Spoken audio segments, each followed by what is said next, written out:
我哋今日整蘿蔔糕啦，臘味蘿蔔糕。咁咧就係將切咗粒嘅臘腸同埋蝦米，加2片薑爆香佢，然後加入切咗條嘅蘿蔔。哇！呢個時候啲蘿蔔係真係好靚好甜，開始咧就好好味啦。跟住加入200ml嘅水。咁咧就係落去煮蘿蔔，蘿蔔會出水嘅，所以我哋200ml就夠噶啦。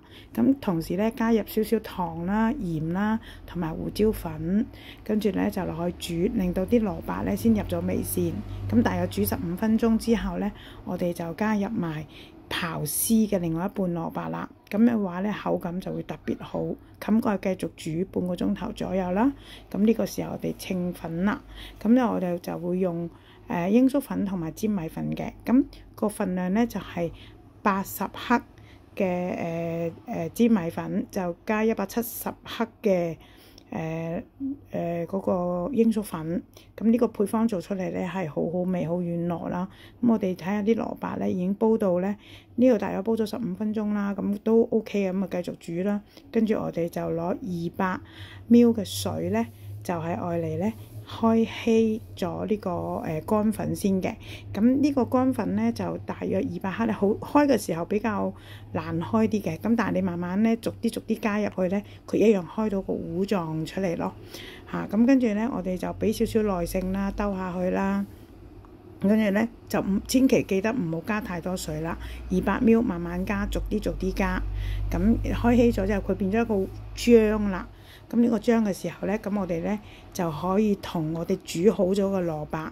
咁我哋個蘿蔔煮好咗之後，攤一攤啦。咁咧，但係當佢又去到80度左右嘅水溫嘅溫度嘅時候，我哋就將我哋撈好嘅粉漿咧就加入去，生漿加咗入去之後咧就兜勻佢咧。咁呢個時候係熄咗火嘅喎，跟住咧兜勻佢就變咗熟漿啦。咁你而家見到佢稀啦，咁其實咧佢兜下兜下咧，佢就會越嚟越結嘅。咁好結之後咧，我哋就可以咧慢慢兜，繼續兜。如果你覺得都係稀嘅話，你可以稍微開好細嘅火嚟煮下去，等佢變咗生熟劑咧，係充分地融合咗之後咧，我哋先至會再去蒸嘅。嗱，而家撈到呢個時候咧，就大約撈咗2分鐘度咧，佢已經 OK 啦。咁咧呢一個時候咧，我哋記得喎，我哋裏邊有2嚿薑要攞走喎嚇。如果唔係咧，蒸嘅時候就會有薑啦。咁攞走埋嗰啲薑之後咧，我哋繼續炒下佢，炒到佢掛晒漿啦。即係話你攞個鑊鏟滴起佢咧，佢唔會跌落嚟咧，咁就 O K 嘅啦。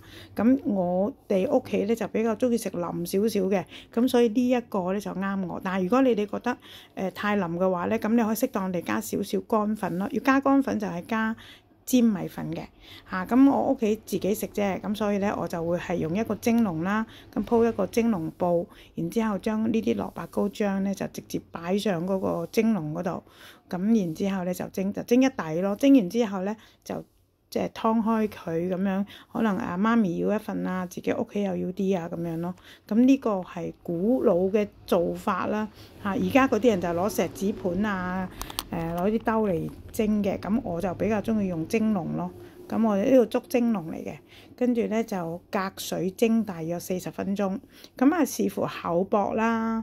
咁蒸咧就我哋自己可以準備支牙籤或者筷子啦。當你蒸咗大約40分鐘之後，你試下攞個筷子插一插去咧，如果佢冇啲生漿跟上嚟嘅話咧，咁代表佢熟咗啦。咁熟咗之後要好味咧，咁呢一個有個竅門嘅，就係咧打開個竹蒸籠蓋咧，我哋就開火蒸5分鐘。蒸完5分鐘之後咧，我哋咧就正式完晒啦。咁我自己咧就咁中意原味嘅啫，就唔使咁多咩芝麻花巧嘢，我就冇嘅。跟住我哋切件之後咧，煎一煎佢，配合 XO 醬咧，哇，超級好味！